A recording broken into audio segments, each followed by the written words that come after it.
I never thought I'd be on the receiving end of viral humiliation. It's the kind of thing you read about.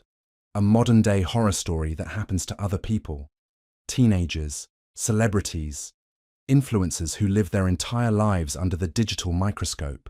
I'm a sound engineer. My world is one of carefully controlled frequencies, acoustic foam, and the tangible warmth of vintage mixing consoles. I work to eliminate noise, to find clarity, to make things sound real. But social media, I've learned, has a way of turning private moments into public spectacles and relationships into content. And its algorithm is an amoral, all-seeing eye, one that has no concept of what a person is or is not meant to see. It was a random Wednesday. The clock on my monitor read 1:15 p.m., the sacred hour of the lunch break. The indie studio where I work was quiet, save for the low hum of the gear in standby mode. I was sitting at the main console, eating a cold sandwich and scrolling through TikTok. It was a mindless habit, a way to decompress between the intense focus of a recording session. I didn't follow my girlfriend Mia's account. It wasn't an act of malice. Her world of fashion hauls, GRWMs, Get Ready With Me, and lifestyle vlogs was simply a different frequency from mine. Her content was for her audience, and as she often reminded me with a gentle, slightly patronizing smile, I wasn't her demographic anyway. We supported each other's careers, just in different ways. I would listen to her ideas for brand partnerships, and she would feign interest when I geeked out about a new compressor plugin. It seemed to work. That day, however, the algorithm decided to bridge our worlds. A video appeared on my For You page. There was Mia, looking radiant under the soft glow of her ring light, our living room perfectly curated in the background. She was lip-syncing to some trending audio, a female voiceover talking about the struggles of dating in the modern world. I smiled at first. It was a familiar scene. I recognized the thrifted band poster on the wall, the stack of vinyl records by the speaker, the specific way the afternoon light hit the fiddle leaf fig in the corner. It was our home. And then my smile faltered. My eyes were drawn to a detail in the background, a blurry figure in the corner of the frame. A man sitting at a desk, wearing a pair of large professional-grade headphones, nodding his head slightly to an unheard rhythm. My heart gave a strange, painful lurch. That man was me. I was there, a prop in her set dressing, completely oblivious. I could even remember the moment. It was from 2 nights ago. I'd been working late on a mix for a local band, lost in the intricate layers of a guitar solo. She had been filming content, a process I had learned to tune out, to treat as the ambient noise of our shared life. I had assumed it was just another video about skincare or a new subscription box. I pressed my thumb to the screen to pause the video and read the text overlay. The digital caption she had chosen to accompany this stolen image of our life. The letters were stark white against the video, simple and devastating. 5 words that hit me with the force of a physical blow. Dating down builds character. For a long, silent moment, I couldn't process it. My brain refused to connect the dots. The woman in the video, my Mia, the one who kissed me goodbye that very morning, couldn't possibly have written those words about the man in the background, the man who was me. It had to be a joke I wasn't getting, some ironic meta-commentary on influencer culture that was flying over my non-demographic head. My thumb, shaking slightly, swiped up to read the hashtag she had added below, hoping for context, for an explanation. It offered none. It only twisted the knife. Trust the process. A cold dread, heavy and metallic, began to pool in my stomach. I watched the video again, a perfect 15-second loop of my own humiliation. There she was in the foreground, performing for her audience, beautiful and charismatic. And there I was in the background, a supporting character in my own life, unknowingly playing the part of the before picture in her journey of personal growth. She had stood there, in our home, looked at me, while I was working at my craft, and the thought that had come to her mind was content. Not just content, but content that used me as a punchline. She had framed the shot, written the caption, and broadcast it to her 67,000 followers. In that instant, I wasn't her partner anymore. I was her stepping stone. I was the raw material for a relatable post about settling. The sound from the studio, the hum, the distant traffic, faded into a dull roar in my ears. The phone in my hand felt impossibly heavy. My half-eaten sandwich sat on the console, forgotten. My reality, the carefully mixed and balanced life I thought I was building with her, had just been shattered by 5 words and a hashtag.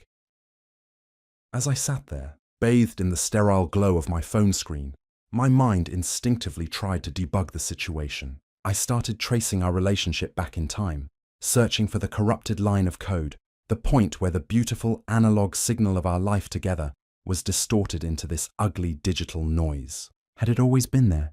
Was this a latent bug in our system from the very beginning, or a malicious piece of malware introduced somewhere along the way? We met 3 summers ago at the Indigo Plains Music Festival. It was a moment that felt anything but digital. It was all sweat, sound, and sun. I was doing freelance sound work for one of the smaller, grittier stages tucked away in a grove of trees, a haven for indie bands with more heart than followers. She was there with a press pass, taking photos for a lifestyle blog. I remember seeing her first, a flash of bright color in the sea of denim and black band t-shirts, weaving through the crowd with a vintage film camera, her focus as intense as mine. We got to talking during a frantic 10-minute set change, shouting over the sound bleed from the main stage. We talked about the opening band's terrible drum mix and the perfect golden hour light she was trying to capture. The connection was immediate, a shared frequency in a field of noise. We exchanged numbers, and the rest felt like the lyrics to a song I would have loved to mix. Raw, exciting, and authentic. I was instantly drawn to her creativity, her relentless energy. At the time, her ambition felt like a pure artistic force. She worked as a content creator for a fashion subscription service, but her real passion was her own photography and her growing social media presence. She saw the world in frames, in aesthetics, in stories waiting to be told. I, the sound engineer who lived to find the perfect, honest sound, fell for the woman who lived to capture the perfect, honest image. Our worlds were different, certainly. Her life was a cascade of brand events, photo shoots, and networking mixers in trendy downtown lofts. My life was a series of late nights in soundproofed rooms, chasing the ghost of a perfect reverb tale. Yet, despite the differences, we connected on a deeper level, over shared tastes in obscure 90s shoegaze bands, a mutual obsession with finding the city's best bowl of ramen, and long, meandering conversations that lasted late into the night. She was the one who could get me to leave the studio, and I was the one who could get her to put down her phone. It felt balanced. It felt real. 6 months into dating, the topic of moving in together came up. It was her idea. She had a fantastic rent-controlled one-bedroom apartment in a neighborhood I could never have afforded on my own. It just makes financial sense, Ray, she'd argued, laying it out with a practicality I found reassuring. We're always at my place anyway. You can help with the rent and utilities, and we can save up for something that's ours one day. It seemed like a flawless piece of logic. I paid my share of everything, every single month, but the lease, the hydro, the internet, it all remained in her name. At the time, I saw it as a simple convenience. Navigating a landlord to add a name to a coveted rent-controlled lease was a bureaucratic nightmare. Now, sitting in the silence of the studio, I see it for what it was. The establishment of a fundamental imbalance. I wasn't a tenant. I wasn't a partner on a lease. I was a long-term guest with monthly dues. I was an occupant in her space, a fact she had just confirmed to the world in the comments section of her latest post. Our life together seemed perfect on the surface. We were the cool, creative couple, the sound guy and the influencer. But now, with the harsh filter of that 5-word caption, I could see the subtle signs of distortion I had ignored. The way she'd sometimes refer to it as my apartment, before quickly correcting herself to our place. Her reluctance to introduce me to her newer, more successful influencer contacts, dismissing it with a breezy, "Oh, you'd be so bored, babe. It's all just shop talk." The gentle but persistent suggestions about my career. "Have you ever thought about working at a big commercial studio? The money would be so much better," which I'd interpreted as care, but now felt more like a critique of my perceived lack of brand-friendly ambition.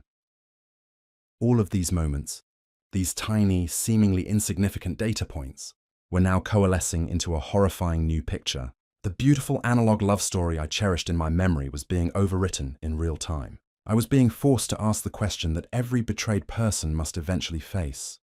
Was the love I experienced real, or was I just a willing participant in a meticulously crafted piece of long-form content?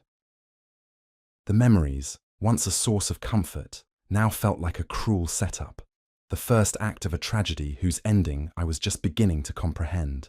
My thumb, which felt clumsy and detached from my own hand, hovered over the small speech bubble icon on the screen. The comments, part of me, The logical, self-preserving part screamed not to look. It was digital poison, a rabbit hole of anonymous cruelty from which nothing good could be gleaned. But the other part of me, the part that needed to know the full extent of the damage, the architect who needed to see the complete blueprint of his own ruin, couldn't resist. I tapped the icon, the screen refreshed, and a cascade of text and tiny profile pictures flooded my vision. There were hundreds of comments, a scrolling testament to the video's engagement. The first wave was a chorus of praise for Mia. The language was a bizarre dialect of online affirmation, full of phrases that seemed to mean everything and nothing at once. "Girl, you're so real for this," one top comment, liked by over 2,000 people, read. "Yas, queen, normalize not settling," said another, spilling the tea we all needed to hear. They were praising her for a vulnerability she was faking and a cruelty she was actively committing. In the warped economy of social media, authenticity had become a performance, and my girlfriend was giving the performance of her life, with my unwitting cameo as proof of her struggle. Then, the focus of the comments shifted from her to the blurry, oblivious figure in the background. To me, "The way he has no idea Elmau," one user wrote. Another commented, "He's kinda cute for a starter boyfriend, I guess." My life, my career, my very being was suddenly up for public debate by a jury of strangers. They speculated about my income based on the brand of my headphones. They critiqued the band t-shirt I was wearing. They psychoanalyzed my posture as I worked. I was no longer a person. I was a data set, a character study in mediocrity. The sickness in my stomach intensified, but I kept scrolling, morbidly compelled to see it all. And then I saw them. Usernames I recognized, the names of her friends, our friends, people I had shared meals with, people whose apartments I had helped paint, people who had laughed at my stupid jokes at birthday parties. There was Chloe, a fellow influencer, who had posted a string of laughing crying emojis, and Liam, who had commented, "Invest in potential, but don't wait forever, girl." Liam, who had shaken my hand 2 weeks ago at a bar and told me how much he respected the analog grind of my work. The casual smiling betrayal from people I thought were part of my community was a special kind of violation. It meant this wasn't just Mia's private opinion. It was a shared joke, a piece of social currency within her circle. My perceived inadequacy was their group's inside joke. But the final killing blows came from Mia herself. I saw her username, her cheerful, professionally branded profile picture, replying to the comments, stoking the fire. Her words were not the vague pronouncements of a persona. They were specific, targeted, and undeniably real. To a comment that read, "Hope he's at least paying half the rent," Mia had replied, "The apartment is mine anyway." The winking emoji felt like a flick of a knife. She was publicly confirming the power imbalance of our home, reducing my financial contributions to nothing, and framing me as someone living on her charity. To Liam's comment about investing in potential, she replied, "Got to start somewhere." The implication was clear. I was a project, a fixer-upper, a low-risk investment she was making in the hopes of a future payout, but with no real belief in the asset itself. And then, the one that stopped my breath. A user had asked, "But is he the one?" And Mia, my Mia, had replied with 5 words that felt like a final verdict on our entire relationship. "He's sweet, but this isn't the final stop." Isn't the final stop. I was a layover, a convenient stop on her journey to a better destination. The entire foundation of love and partnership I thought we had built was, in her eyes, nothing more than a temporary shelter. All the "I love yous," all the shared dreams, all the quiet moments that I had believed were the bedrock of our life, they were all rendered meaningless by this casual public admission. This wasn't a persona. This wasn't a joke. This was the unvarnished truth, posted for the world to see. This was how she spoke about me when she thought I wasn't listening. I closed the app. The screen went dark, but the comments were burned into my mind. The silence of the studio rushed back in, but it was different now. It was heavier, emptier. The digital voices of the mob faded, leaving only the stark, undeniable echo of the one voice that mattered. She had filmed me without my knowledge, mocked me to tens of thousands of people, and let our friends and a legion of strangers join in the humiliation. And she had done it all while sitting less than 10 feet away from me. I sat there for a time I couldn't measure. The studio, usually my sanctuary of controlled sound, felt like a vacuum, the silence pressing in on me from all sides. My first instinct was a primal one, to call her, to unleash a torrent of rage and hurt through the phone, to demand an explanation for the inexplicable. My thumb hovered over her contact photo, a smiling, happy picture of us from a vacation last year that now seemed like a dispatch from a different lifetime. But what would I even say? Did you mean it? The answer was already there, in black and white, liked by thousands of her followers. A confrontation felt pointless. It would be a messy, emotional scene, and I had a sickening premonition that any drama I provided would simply become fodder for her next piece of relatable content. A tearful follow-up video about the complexities of modern relationships. My pain would become her engagement. I refused to let that happen, so I made a different choice. I deleted the TikTok app from my phone, a small symbolic act of severing the connection to the world that had just ambushed me. I stood up, my legs feeling unsteady, and walked back over to the main console. I picked up my headphones, the same ones from the video, and slid them over my ears. The familiar weight was comforting, a shield against the world. I pulled up the afternoon session file on the main screen. The artist was a young, fiercely talented singer-songwriter named Lena, and the project was her debut EP. The song I was scheduled to mix that afternoon was By a Stroke of Cosmic Cruelty, a raw minimalist ballad about being blindsided by the end of a long-term relationship. The track was titled Static. I pressed play, and Lena's voice filled my ears, clear and wounded. The lyrics were a simple, devastating narrative of discovering a partner's secret life, of realizing the person you loved was a stranger.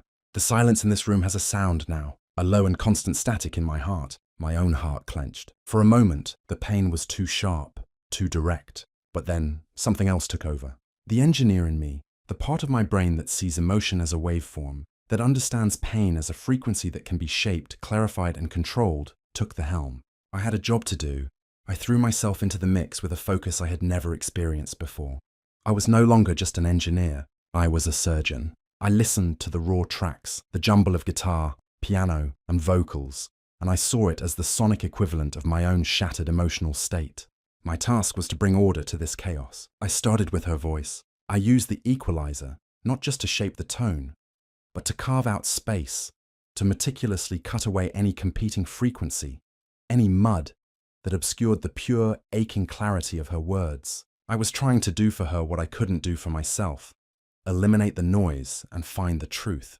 I applied compression carefully, evening out the dynamics of her performance, taming the loudest, most anguished peaks and raising the quietest, most vulnerable whispers, ensuring that every nuance of her heartbreak was felt, not just heard. My hands moved over the console, a ballet of instinct and technical skill. The pain in my own chest began to feel less like a wound and more like a tool. I understood the song's geography intimately. I knew where the valleys of quiet despair were, and I knew where the mountains of raw anger rose. I channeled my own shock, my own sense of betrayal into every decision. When I added a touch of long, dark reverb to her voice during the bridge, it was because I knew what it felt like for a single painful thought to echo in the vast, empty space of a future that had just been erased. The hours melted away. The afternoon sun that streamed through the studio's high windows faded to a deep indigo. My phone buzzed on the desk beside me, ignored. I didn't eat. I didn't stop. The studio became my entire world, a universe I could control. Here, my actions had predictable, logical outcomes. Here, integrity mattered. A good mix couldn't be faked. It was either right or it was wrong. It was honest. By the time I finished the final bounce, exporting the track into a pristine stereo file, it was almost 9 o'clock. I took off my headphones, the sudden silence of the room a stark contrast to the world of sound I had inhabited. I felt hollowed out, exhausted, but also strangely calm. I had taken something broken and made it beautiful. I had taken a raw scream of pain and turned it into a clear, powerful statement. And in doing so, I had found my own clarity. The anger and hurt were still there, but they were no longer a chaotic storm. They had been compressed and focused into a single, hard, unshakable point of resolve. I knew exactly what I had to do. The drive home from the studio was surreal. The familiar streets of the city felt alien, the glow of the traffic lights and neon signs washing over me without registering. I was encased in a bubble of profound silence, the clarity I'd found in the music acting as a shield. The plan was simple, logical, a clean extraction, no raised voices, no dramatic scenes, no new material for her content feed. By the time I slid my key into the apartment door, my heart was beating a slow, steady, determined rhythm. I stepped inside. The living room was bathed in the harsh, celestial glow of a ring light. It created a perfect, sterile circle of illumination, within which Mia was performing for her phone, propped up on a tripod. The rest of our home, the corners filled with our shared life, was cast in deep shadow. She was in her element, a different person from the one I had breakfast with. This was Mia, the creator, her voice animated, her gestures practiced and precise. She saw me and her performance didn't miss a beat. She just smiled brightly at the camera, and then at me, pausing her recording with a practiced tap. "Hey babe, I'm almost done here," she said, her voice still in its cheerful on-camera register. "I was thinking we could order from that Thai place tonight." My treat. The casual normalcy of it, the absolute disconnect from the reality of what she had done, was breathtaking. She was a person living in two separate, irreconcilable worlds, and she couldn't see the fracture lines that were tearing our real one apart. I gave a slight, non-committal nod and walked past the circle of light, past her, and headed for the bedroom. She didn't follow. Through the doorway, I could see her tap her phone and resume her monologue, the sound of her voice a low, meaningless murmur. While she was curating her narrative for thousands of strangers, I began to quietly dismantle mine. I opened the closet and pulled out a single suitcase. I packed with the same methodical precision I'd used on the mix, just the essentials: clothes, toiletries, my laptop, and the external hard drive that contained every project I had ever worked on. My important documents. I moved with a quiet efficiency, my movements deliberate. I took nothing that could be considered ours. I left the framed photos of us on the nightstand. I left the worn copy of the book she'd given me for my last birthday. I left the vintage amplifier we had found together at a flea market. I was systematically disentangling my life from hers, removing my data from the shared server, leaving no trace. This wasn't about punishing her. It was about protecting myself. I refused to fight over objects that were now just artifacts from a life I no longer recognized. When I emerged from the bedroom with the suitcase in my hand, she was done filming. She was sitting on the sofa, scrolling through the footage, her face illuminated by the phone's glow. She was frowning, likely analyzing her own performance, deciding which filter would best convey the effortless authenticity she was selling. "Going somewhere?" she asked, her voice casual, her eyes still glued to the screen. The question was so dismissive, so utterly devoid of genuine curiosity, that it almost made me laugh. "Yes," I said. The single word, flat and final, got her attention. She finally looked up, her brow furrowed in mild annoyance. Then her eyes landed on the suitcase, and the annoyance shifted to confusion. "What's going on, Ray? Do you have an early session out of town tomorrow?" I didn't answer with words. I simply walked over, pulled my own phone from my pocket, and showed her the screen. I had her TikTok open, paused on the frame where my oblivious form was visible in the background. The caption, "Dating down builds character," stark and undeniable above it.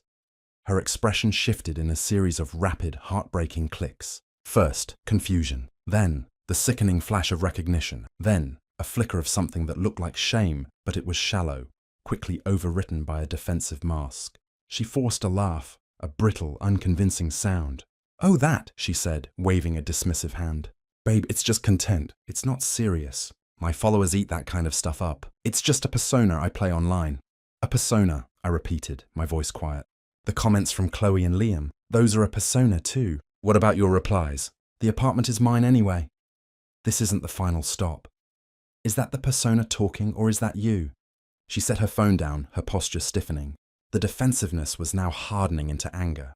"You're completely overreacting. Everyone exaggerates for social media. It's not real life." "It's real enough that you filmed me in my own home without my knowledge," I said, my voice still level, but with an edge of cold steel. "It's real enough that you mocked me to tens of thousands of people and let your friends join in. It's the realest thing I've felt in months." I picked up my suitcase. "Our relationship ended the moment you decided I was content rather than a partner. If I'm holding you back from whatever level you think you should be dating at, then I'll remove myself from the equation." "Don't be so dramatic," she snapped, standing up now, her face a mask of indignation. "It's a stupid video. You're going to throw away everything we have over a stupid video?" "We don't have anything," I said, heading for the door. "Not anymore. I'll arrange to get the rest of my things later." "Wait," her voice cracked, the anger suddenly giving way to the first notes of panic. "Ray, wait. Where are you going to go? We need to talk about this. This is my apartment too." I stopped with my hand on the doorknob and turned back to look at her one last time. "Exactly," I said. "It's your apartment, as you so clearly pointed out in your comments. I'm sure you'll be fine without my portion of the rent. Her face went pale. The reality, the tangible, financial, logistical reality of my departure had finally landed. I offered her a small, sad smile. I hoped the engagement was worth it. She called my name as I walked out, her voice rising in panic as the heavy wooden door clicked shut behind me, sealing off the world of the ring light and the curated life within. I didn't answer. I didn't look back. I just kept walking. I drove to a friend's place, the entire 10-mile journey a complete blur. I had called him on my way out of the apartment, my voice tight and strange, and simply asked if I could crash on his couch. He'd just said, "Of course, man."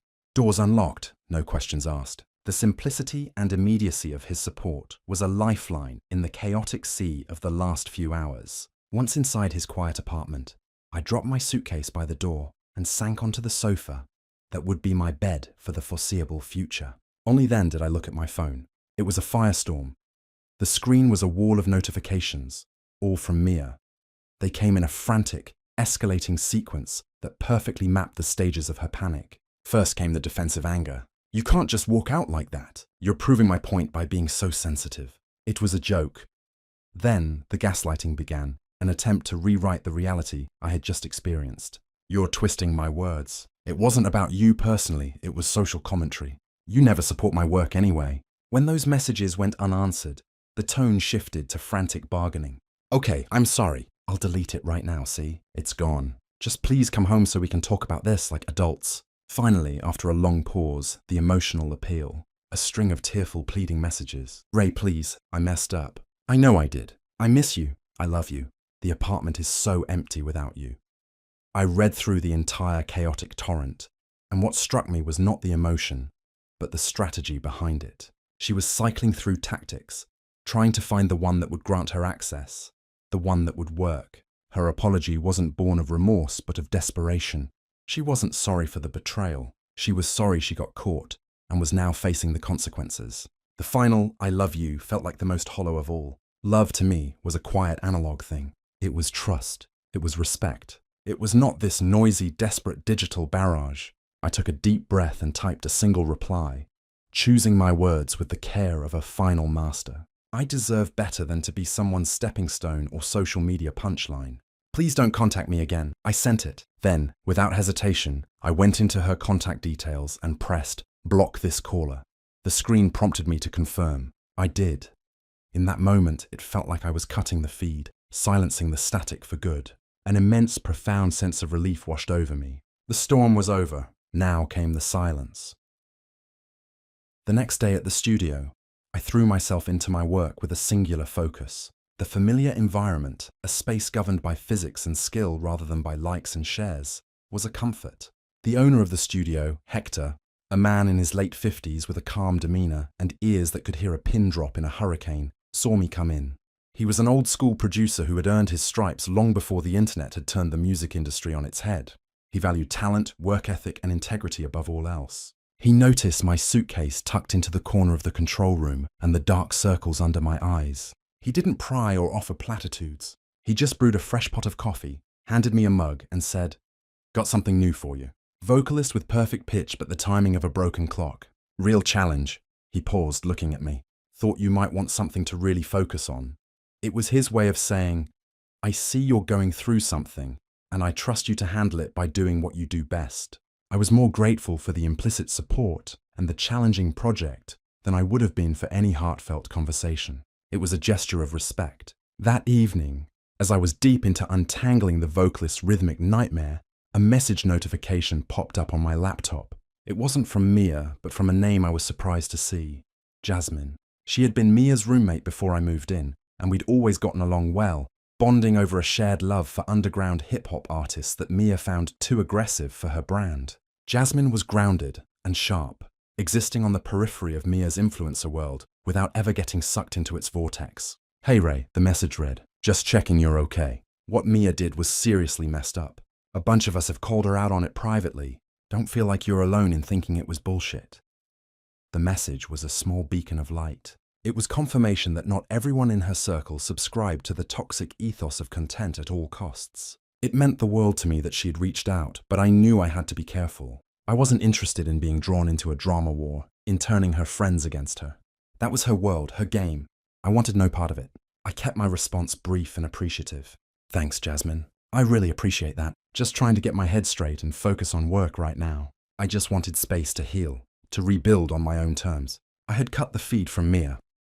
I didn't need to create a new one filled with gossip and sides taking. My path forward was here, in the quiet, focused solitude of the studio, with only the honest, challenging work to keep me company. For the rest of that week, I existed in a self-imposed bubble.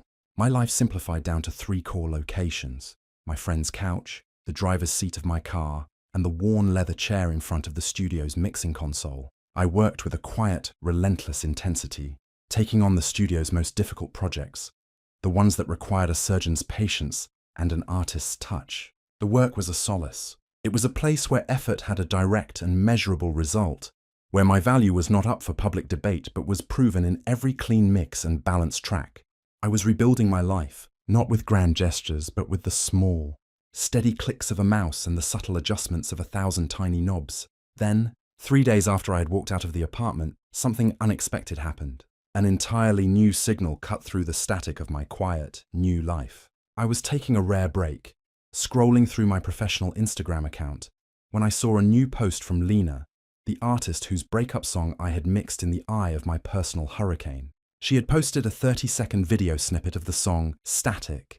The image was simple, just the minimalist cover art for her EP, but the sound was anything but. It was the final mastered version of the track, and it sounded incredible.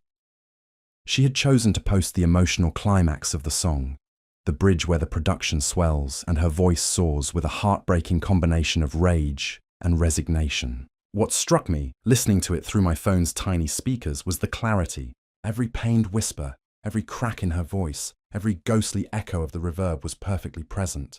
The mix was spacious and powerful, giving her raw emotion the reverence it deserved. In her caption, she wrote a short, heartfelt message about the song, and at the end, she tagged me and the studio. And a huge thank you to the incredible ears of Ray Sound and Hector's Hideaway for helping me find the sound of this heartbreak. I felt a quiet surge of pride, but what happened next was something I never could have anticipated. The post started to gain traction, not in the explosive, chaotic way of a viral dance challenge, but in a way that was far more meaningful. It was being shared in the Instagram stories of other local musicians. The comments section wasn't filled with emojis and generic praise. It was filled with questions from other industry professionals. Who engineered this? The vocal production is insane. That reverb tail is perfect. Seriously clean mix. By the end of the day, my professional Instagram, which had always been a sleepy portfolio of my work, was buzzing. My follower count had doubled, but they weren't random people. They were producers, A&R reps from small labels, and prominent local music bloggers. A new signal was being broadcast about me. One based not on who I was dating, but on the quality of my work. The following Monday, Hector called me into his office. He had a rare, wide grin on his face. "So that Static track is getting some serious attention," he said, leaning back in his chair. "I've had calls from 3 different indie labels this morning asking who the hell engineered it." I just nodded, a strange, dizzying feeling washing over me. "They're all impressed," Hector continued. "But one of them is serious. Stonebridge Records." My jaw dropped. Stonebridge wasn't just an indie label. They were one of the most respected and influential independent labels in the region. Famous for their impeccable taste and artist-friendly approach. They were the label every sound engineer in our city dreamed of working with. "They want to offer you a contract gig," Hector said, letting the words hang in the air. 6 months, maybe longer if it's a good fit. They're launching a new slate of artists and need an in-house engineer with your kind of ear for vocals. I sat there, stunned into silence. It felt like a plot twist from a movie. A week ago, I'd been publicly defined by a 5-word caption that painted me as a man with no ambition, no potential, a character in someone else's story of dating down. Now, I was being offered the kind of opportunity that could define a career, a direct result of the work I had poured my pain into. "There's a catch," Hector added, his smile softening. "It's based out of their headquarters in Seattle." He looked at me, his expression turning serious. "Ray, I'd hate to lose you. You're the best engineer I've had in a decade, but this is the kind of chance you don't pass up. This is the next level." He was right. I spent the next few days in a daze of due diligence. Stonebridge emailed over the contract and it was solid. I consulted with industry friends, who all told me I'd be insane not to take it. I thought about my life here. A life that was now contained in a single suitcase and a few boxes. There was nothing left for me here but ghosts. The choice wasn't about running away from Mia, it was about running towards myself. It was a chance to start over, to build a life on a foundation that I owned completely, in a city where no one knew my story. By Friday, exactly 1 week after I had shown Mia the TikTok, I emailed Stonebridge Records. I accepted the offer. A week ago, my world had shrunk to the size of a phone screen. Now, it was expanding 1,000 miles to the northwest. The weekend before my scheduled move to Seattle arrived with a sense of finality. I had arranged with Mia, through a single logistical text message from my friend's phone, to collect the rest of my things from the apartment. She'd agreed to be out for the afternoon at a content creator meetup, a phrase that now sounded utterly absurd to me. Another mutual friend, Alex, a quiet and genuinely kind graphic designer who existed outside the vortex of the influencer world, had agreed to supervise, to act as a neutral party and ensure everything went smoothly. Walking into the apartment I had shared for over 2 years felt like stepping into a museum of a life that was no longer mine. The air was still and silent. The familiar scent of our shared existence, her perfume, my coffee, the general hum of our lives, had been replaced by something sterile and impersonal. A thin layer of dust coated the surfaces she didn't feature in her videos. My own belongings, a stack of books on the coffee table, my favourite mug by the sink, my jacket slung over a chair, looked like misplaced artifacts, things that no longer belonged. I had brought boxes and packing tape. I worked in silence, moving from room to room, a ghost methodically collecting the last remnants of his former life. Alex hung back, leaning against the kitchen counter, looking deeply uncomfortable. He watched as I carefully wrapped my studio monitors in bubble wrap and took down the acoustic paneling I had installed in a corner of the bedroom. I was systematic, taking only what was indisputably mine. I found a box of old birthday cards she'd given me and, after a moment's hesitation, left it on the bed. They were artifacts of a story whose ending had retroactively poisoned the beginning. As I was carefully packing the last of my studio equipment, the microphones, the preamps, the tangled nest of cables, Alex finally broke the heavy silence. "Hey man," he started, his voice low. "You should probably know, Mia's been having a really rough time." I didn't stop packing, but I paused. I had intentionally shielded myself from any news about her, focusing only on my own path forward. "I'm sorry to hear that," I said, my voice neutral. "No, I mean, it's more than just the breakup," he continued, looking at the floor. "Her whole online thing has kind of imploded." He explained that after she deleted the infamous TikTok, her engagement metrics, the very lifeblood of her career, had dropped off a cliff. A couple of the smaller brand deals she had been cultivating had been put on hold indefinitely. "She deleted it?" I asked, looking up. "Oh yeah, a day after you left," Alex confirmed. "And a bunch of other posts that had a similar look at me slumming it vibe, but it was too late." He explained that the initial wave of supportive comments from her followers had quickly been overwhelmed by a much larger, more critical backlash. People had started calling the video toxic, cruel, and a glaring relationship red flag.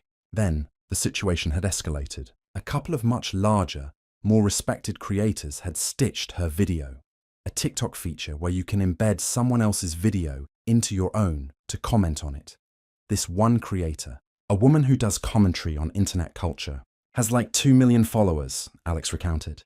She used Mia's video as a textbook example of performative cruelty, using a partner's perceived flaws to build your own brand. The video got millions of views. Mia's TikTok became a viral cautionary tale. She went from being the relatable hero of her story to the villain in everyone else's. I stopped packing completely and sat down on a sealed box. I processed the information. I hadn't sought revenge. I hadn't told my side of the story to a single soul. I had simply removed myself from a situation where I was not respected. The rest, it seemed, had happened organically. The digital world that she had tried to weaponize against me had, with its own strange and impersonal logic, turned its cannons on her.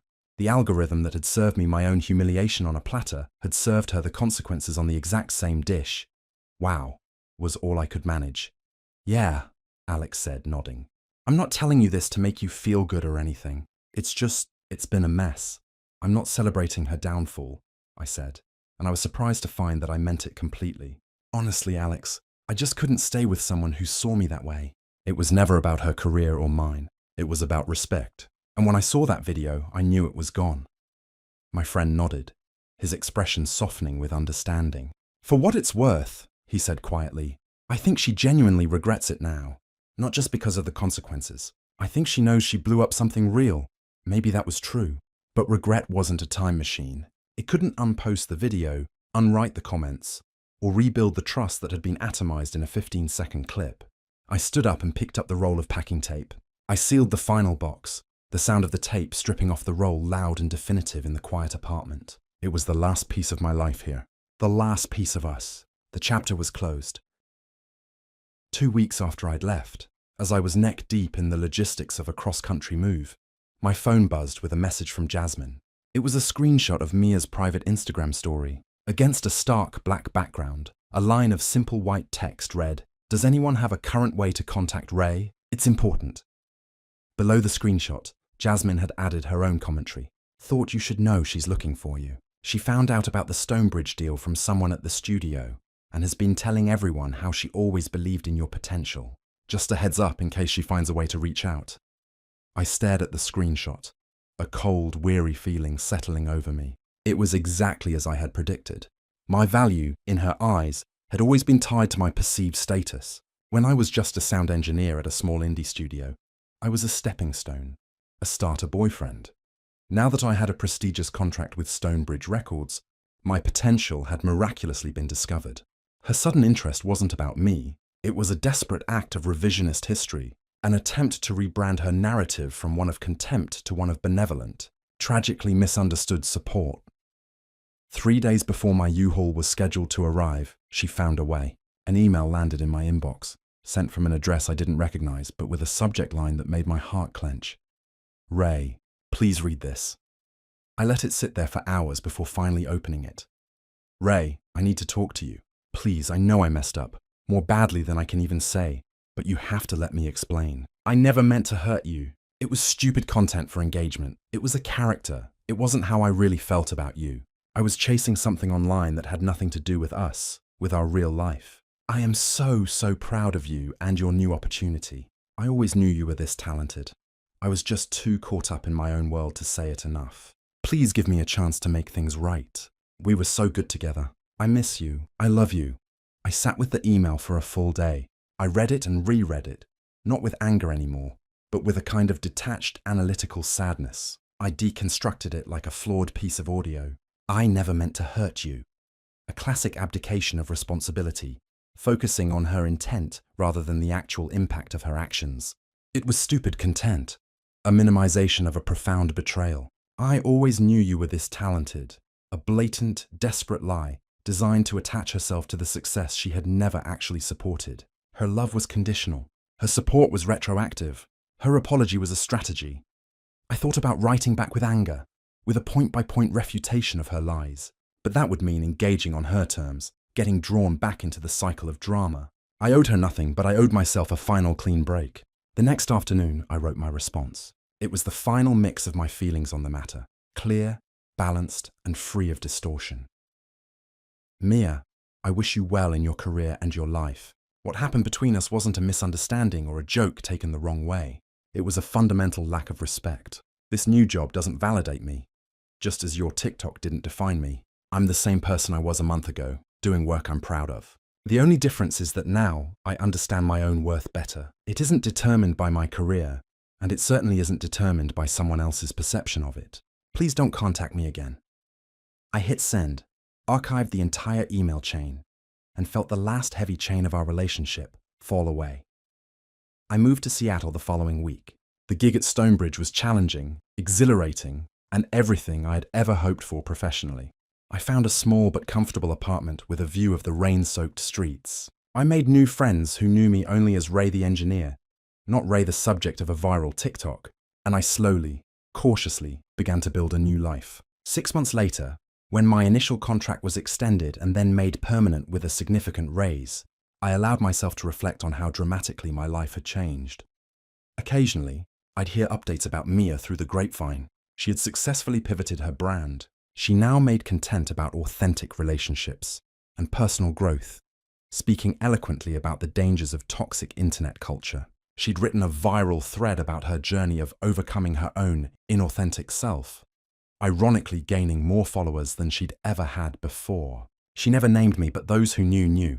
I had become the silent, unnamed catalyst for her most successful rebrand yet. Recently, I engineered a track for a new artist that started getting solid radio play in the Pacific Northwest. During a brief interview with a local music blog, the writer asked if there was a defining moment in my career journey. I thought for a moment. There was a point where I had to decide what I valued more: external validation or my own internal integrity, I answered. Choosing integrity created the space for everything else to fall into place. I didn't mention Mia or a TikTok. Those details weren't necessary. The lesson was what mattered. Sometimes the most powerful response to humiliation isn't revenge. It's simply walking away with your own quiet sense of worth intact. I didn't need to tear her down.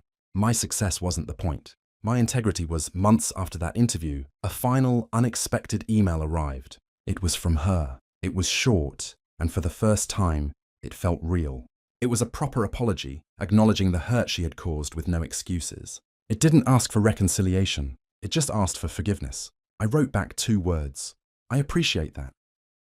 And I realized I no longer harbored any negative feelings. Life was too short. In the end, that toxic little video, that 5-word caption, had been a gift. It had been the distorted, painful signal that had finally guided me to a place of clarity, authenticity, and peace. It led me exactly where I needed to be.